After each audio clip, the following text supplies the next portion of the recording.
All right, so we got everybody back, and guys are in good spirits. Really. You know, obviously they would like to have won the game, but they were good last night. Had a good workout, and seen quite a few of them over there today watching tape. So we're on to the next one. You know, Iowa State is could have 3 more wins real easy, as we all know, in this league, and they've been in close games. And, so we'll certainly have our work cut out for us. We'll have to really practice well and be able to rush the ball.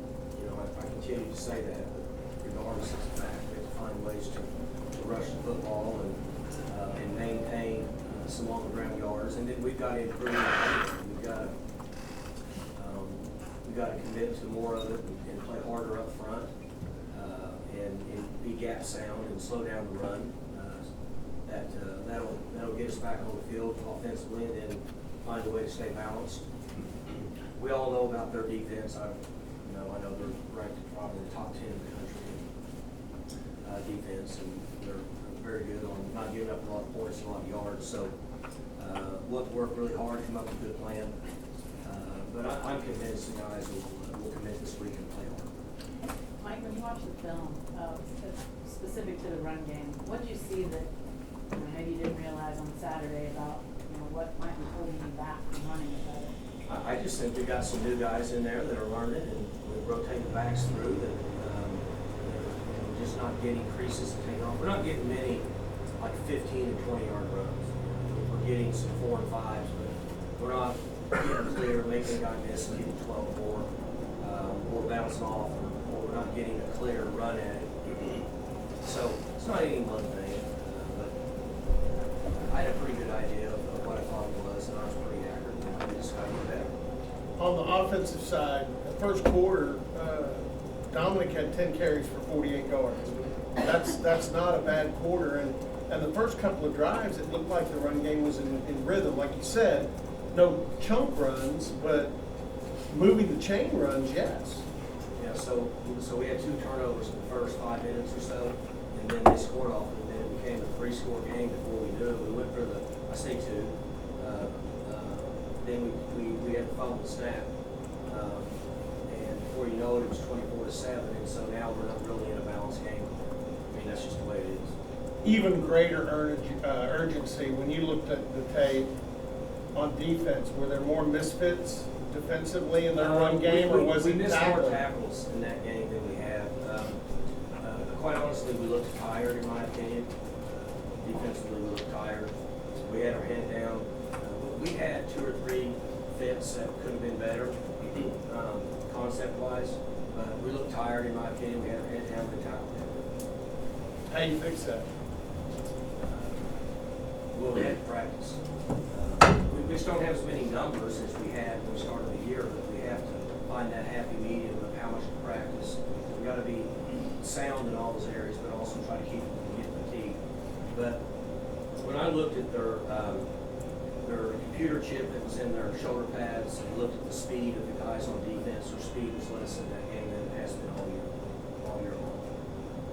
How much did watching the film change your evaluation of Frank Gale? I thought he played good, made some plays. Obviously, he had some mistakes, but it's going to happen when you're young. I mean, he had some turnovers and things that were unfortunate, but I like the way he competed, like the way he threw the ball to us. Michael, I'm not trying to be a smart aleck, but what the hell was happening? I mean, 9 days ago you ranked 8th and everything's great, and now it's not anybody lose, but getting blown out. It just seems like things have spiraled out of control. Well, I wouldn't say that. We got some new guys playing. We got guys that are trying to work into roles that haven't had much experience. We have some key players. I mean, I'm sure you noticed. I'm not trying to be smart. We didn't have Spencer. It makes a big difference. So we just had some new guys and just trying to get reps and get them going. But there's nothing spiraling out of control. We just got to keep working. And I think that if you look across the country, you'll see that there's quite a bit going on. People around here have gotten accustomed to winning a lot of football games, and expecting it to be every week, no matter what, and sometimes when it doesn't go that way, everybody's like, what the hell's going on?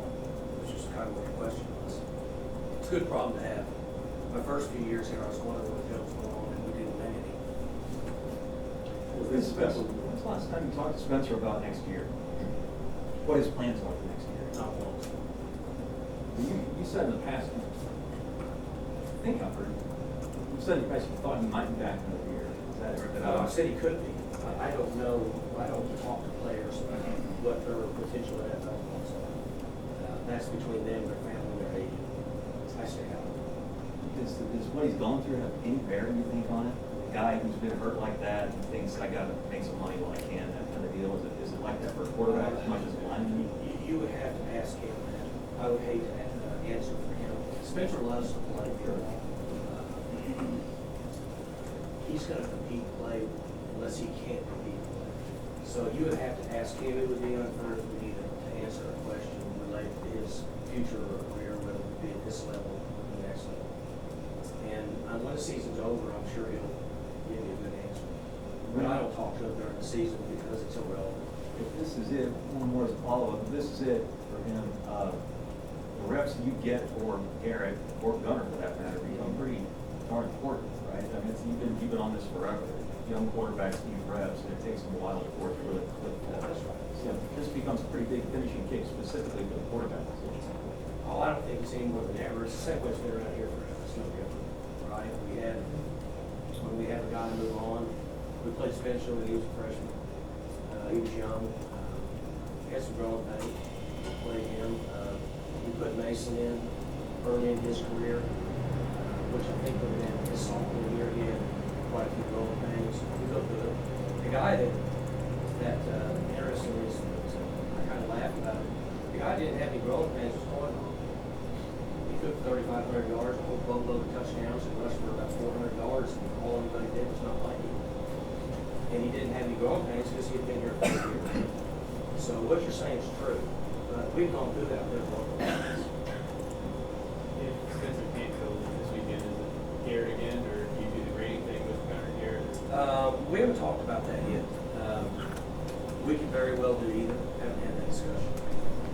I know you're not going to talk about Spencer, but do you expect to get him back at some point this season? Do you expect him to play again? Who's that? Spencer. I'm not going to talk about any injuries with anybody. It's not fair. That's a good time. I like that. Hey, Mike, is it related to Gunner and Jared last week? Did they split reps, or how did, when you talk about grading, were you looking at 50%, 50%, or how'd they do it last week? Is it rare to see get that close between two guys? You mentioned it was pretty close stuff. No, we've had it before. Gosh, I don't know. Spencer was, we graded him like that with him and somebody. J-Dub and Clint, weren't they? Yeah. J.W. and Clint went through it, and they went back and forth. Clint played, J.W. played, Clint played, J.W. played. We've been through that before, so, I mean, we can talk about it further, but what we're trying to do is, we're trying to give each one of them a fair chance to go play and see what they can do, because we really never know until they play games. Go out there and play, let's see what you can do in a game situation, and then try to evaluate you and move forward. J.W. and Clint was a good example. We went through that for pretty much a full year. So what was the thing that Garrett did in practice last week that put him ahead of I don't want to talk about any details on personnel decisions we make in practice or injuries. Spencer isn't able to return this week. Did you see enough from Garrett to be comfortable starting the rest of the season? Well, first thing is, I'm not going to say we're going to start anybody the rest of the year in any place, but I liked what he did. I liked how he threw the ball, and what I liked is he competed. I thought that was important. You're going to make mistakes. It's just the way it is when you're a freshman, in most cases. Maybe some guys don't, but those guys are usually first-round picks. Going into the season, I guess it was thought of you guys had a top 10 defensive line. Seemed like you guys had the depth for injuries and stuff, but last 2 games, 0 sacks, a couple pass hurries. What's happened to the defensive line? Well, we don't have a lot of the same guys. We're playing a lot of different guys, and so, you know, it's just a common sense deal. Those guys go play, they compete, they play hard. I graded effort with every issues, but, you know, it's just a fact. When you have some other guys that are mature and experienced and aren't playing as much due to whatever it could be, then you're gonna see some different results. I mean, that's just common sense, that's just what happens. Is there something they could do differently to get to the quarterback? Is something Derek could do differently to kind of get more pressure on the quarterback with those guys? Because you still got Brock and Colin and Lacey and guys like that out there. Yeah, what about it? Is there something you see that they can do differently to improve on? We're trying to get to them. There's also a different scenario on the back end going on, right? Than we had last year. So quarterbacks might see guys that are available quicker, might not hold the ball, they don't go down as fast as what happened last year. I asked Coach Mason about this on Saturday. How difficult is it to piece together a game plan concerning the surplus of injuries you guys have had? I mean, it's not as fun as when you have all your cards, right? It's like you guys that play PlayStation or whatever those video games are, and when the Patriots went on that run, they won a bunch of Super Bowls, and you got to pick the Patriots, and you played somebody that was the Browns, you had more fun on that video game than the guy that picked the Browns. So it's not an issue with him. He just has to piece things together based on his availability and go play. See what I'm saying? I mean, the concepts aren't going to change that much. It's just you have different people in places that you've got to try to find ways to put them in a position to be successful, which is a little bit easier. Like we can put Malcolm Rodriguez anywhere. He may be wherever we put him. He was going to do. He was fine. But we don't have that luxury now. We're bringing along a young guy, and he needs to be in different spots. And so that's the best example I can give you. We had a lot more flexibility. Right now, we're just trying to bring guys along. I'm gonna ask about Trace. But we should have played better. We should have played much better against the one-runners on that. Go ahead. I'll ask about Trace just because I saw him after the injury Saturday. He looked broken up, and I know he's been through a lot already. Did you lose him again? Is that Trace Ford Saturday? Can you talk about injuries? Yeah. I'm only asking. Really talk about injuries. I'm only asking because I saw him and he just was broken, and I felt bad for the kid. Well, yeah, I mean, we all do, but anytime those guys get an injury, they get a thing on their knee, they get a boot, they're on crutches, that's normal. That's normal. I mean, Spencer, you know, after the games, he's got a sling. You know, they're always going to be in a protective mode until they know where they're at. We're supposed to find out on most of these guys what would be tomorrow. They do all their visits and go see the doctors, MRIs and CAT scans and all that stuff they do today at some time. And then we'll get some news on these guys. But I feel sorry for all of them too. I mean, when they're injured and stuff. Mike, we talked about the Big 12, no bad teams league this year. But going by the standings, you're entering the easy part of your schedule. You've got all the top teams out of the way. Is this a chance to sort of heal up by playing teams that may be not as good as the ones you've been dealing with? I'd love to agree with you. I think it has zero at all. We beat Texas. Texas just beat Kansas State. Kansas State beat the brakes off us. And it was within 7 days. I mean, you know what I'm saying? West Virginia beat Baylor. So I don't think there's any rhyme or reason for any of it. I think it's all based on focus of the team. Each team that's getting prepared to play that week, I think it's based on who some teams have available injury-wise that they don't. I'm going to guess that OU would have played Texas better if they had a quarterback. I mean, I'm just guessing. So I don't think it has to do with anything other than the availability of players on Saturday and the focus of that team in preparation during the week. You just said it, but there is one other commonality. All 3 of the losses were on the road. You get to come back home. Does that, I mean, do you see anything within your team or feel like that's going to help at all playing here? I don't know about the team, but sure hell helps me. I feel a lot better. We need to come home. We need to get in front of this crowd. We need to be in front of the battle people. We've had great crowd support, great home settings. And there's not any question people like playing home. They're more comfortable. You know, shooting free throws in your own gymnasium, you're better than you are on the road. And I'm excited for us to be able to play at home. Military appreciation, you always like that too. That's right. Friday isn't Friday Veterans Day. You know, it's interesting, when you talk about holidays, I know Clinton was getting nervous right now because I'm trying to not enter into politics. But this is a good thought. You're like older, not older, but veterans, give this some thought. We have all the, I know Danielle's. Yeah. I'm pointing at you. When you went to Booker T, it wasn't even a magnet school, so that's why. I saw you play when I was in Booker T. I know, that's why I said you fall in my category. I know Danielle's getting nervous too when I start the blue, so she's nodding at me. So, okay, we all have different thoughts, we all have different political views, we all have different religions, whatever, across the country. But on one day, everybody should be in support, if you think about it. Because some of us, we have Christmas, some of us have Hanukkah, some of us have whatever, we're all different. But one day, Friday, everybody should be in support, right? You think about that. That's one day everybody can come together on Veterans Day. That should be a big deal. That's just my opinion. I thought about that this morning driving in. Everybody can come together on Veterans Day. We live in this country. But anyway, let's go to football. That wasn't that bad.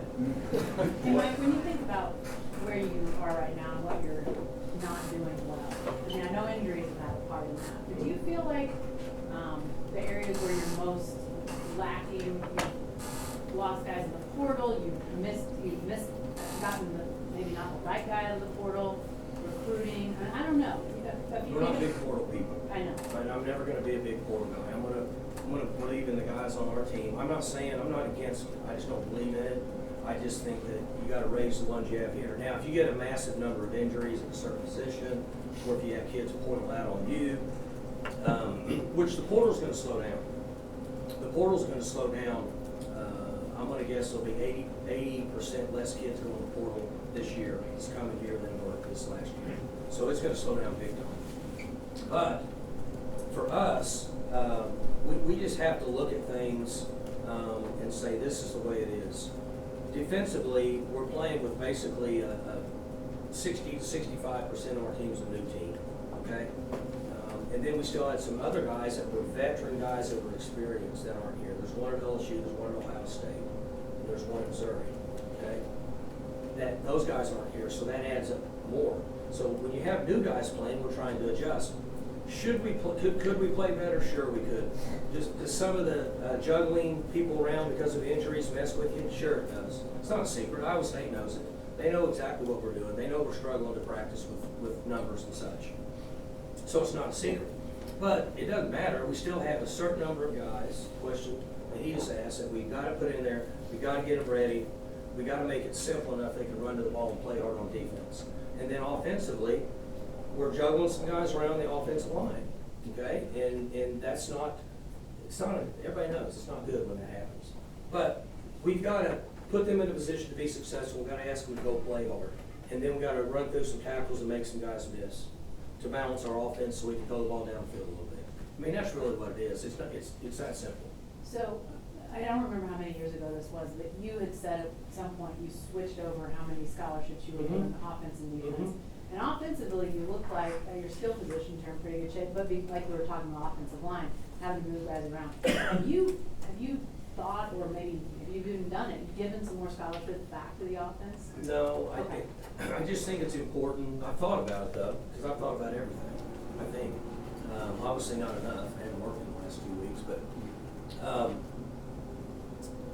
a lot of those guys on defense have scholarships playing special teams. Not very many offensive guys playing special teams. So that number goes up in a big way. When you get deficient numbers-wise with injuries, your special teams is an issue because you don't have guys to put out there to cover. So there's a lot of it going on, but everybody needs to relax. It's fine. Everything's going to be fine. We're bringing along the guys that we get that are available to us each week, and we will discipline them, and we'll train them, and we'll coach them better, and they'll go play hard. And I'm not concerned about that. Now, are we the same team we were this time last year? Certainly not. We don't have those guys. And but we've got guys that are giving everything they have, and that's all we can ask. So it'll all be fine. We don't really need to change the concept. We just need to bring along some of these other guys and be a little smarter coaches. You mentioned guys that have been injured and stuff and come back. Lance Anderson, what, you know, you, First time we've had him in what, 6 Yeah. weeks? Made a couple plays. I told him, you know, I mean, people don't really, after the game, you know, everybody's down and pouting and all that. Just think you have to I have to motivate 140 players and 37 personnel on a Sunday, and everybody's pouting. Give that some thought. So I told Langston, I said, hey, look, be careful walking to the bus, because if we can keep you, I'm serious, if we can keep you healthy, you made a few plays for us, it'd be nice to have you next week. That's what we brought him here for. And it's the first time we've gotten that out of him. How many years has he been here? 4? 4, been here 4 years. First time we've gotten that out of him. He's been healthy, made a few plays. That was nice. first coach since 2019. Yeah, see, I didn't even know, that's what I'm saying, so it was nice. Do these injuries make you want to consider changing off season? You look just like the guy in front of you. I'm sorry, but change what? Does it make you want to change how you do off-season training or the 6 weeks leading up to the football season, or is that one of the car thoughts you get when you're driving over here? Should you Not change anything? not one chance. I'm not changing anything. We're just fine. We've had an unusual number of chronic injuries. It is what it is. The players that are injured don't like it, the coaches don't like it, fans don't, nobody likes it. But it's the hand we've been dealt. And so I'm just glad we have a culture that we have in place, that we can keep things going. And I was watching closely after the game in the locker room, and I was watching closely on the plane coming home, and I was watching yesterday to make sure that we don't have any uneasiness, saltiness, anger, and guys are fine. So there's no reason to change something that's been in place for 19 years just because we've had a few things happen. And I want to say this, we can coach better. Okay? I started my meetings with those guys Sunday morning early, and they weren't big Gundy fans when the meetings were over. But that's my job, because we have to share the deficiencies with the team. We can't just push it on the team, because it's not all the team. We could have coached better also. And so they need to be able to make adjustments based on the availability of the players that we have, and be reasonable with, okay, here's what we have available. What can they do? I don't care what you know, what can they actually do and function in a game and go run and make a play on either side of the ball. So that's where, as coaches, we got to do a better job. And I do also. I've got to be better. Bryson Green had a career high 9 receptions. What have you thought of his performance this far? He's doing good. You know, and you got to realize, it's basically his first year. I mean, he didn't play enough last year to talk about. He's getting better and better and better. And if we can get some of those guys healthy at his spot and run some of those guys out there like him to where he doesn't have to play 69 plays a game, he's going to even be better. But he's a tough guy, and he loves to compete, and he loves OSU. And he's getting better and better. Iowa State's built a nice defensive culture and reputation, whatever you want to call it, the last 6, 7, 8 years. I didn't miss. Iowa State. What about him? They built a really nice defensive foundation. Better than that. Yeah, whatever you want to say about it. Yeah. Is that consistency? Is it scheme? Is it players? What's been their key to becoming such a defensive force? I think that guy's a heck of a football coach. I think he's really smart. And I think that they built a system.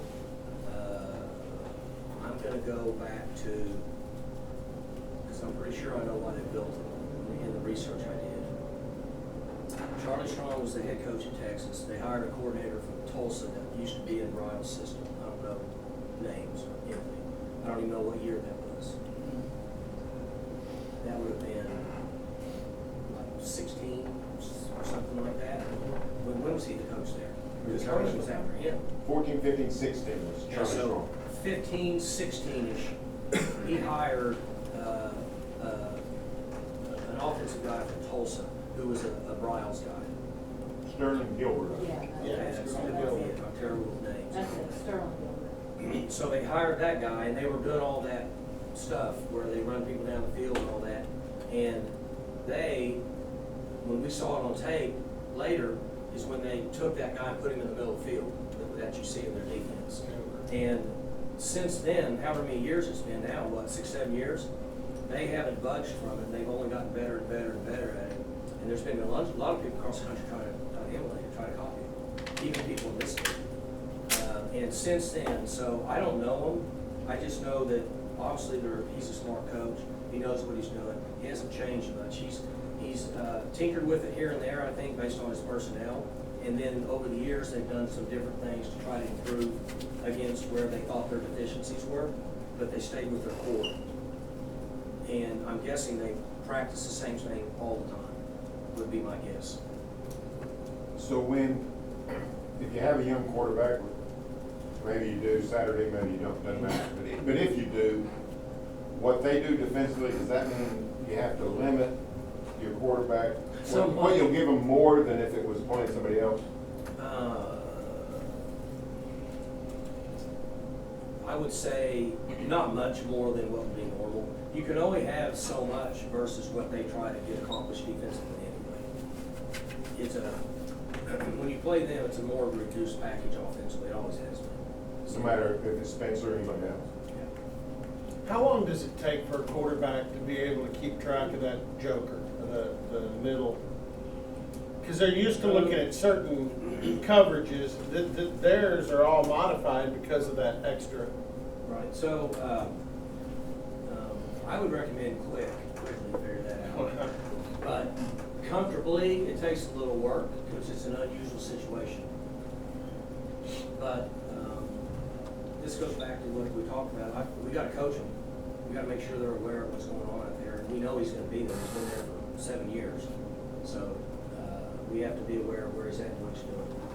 You went tempo several times with Randy Gale Saturday, and it didn't seem to bother him. I mean, I know he makes mistakes, but I don't know if it's because of the pace he was playing.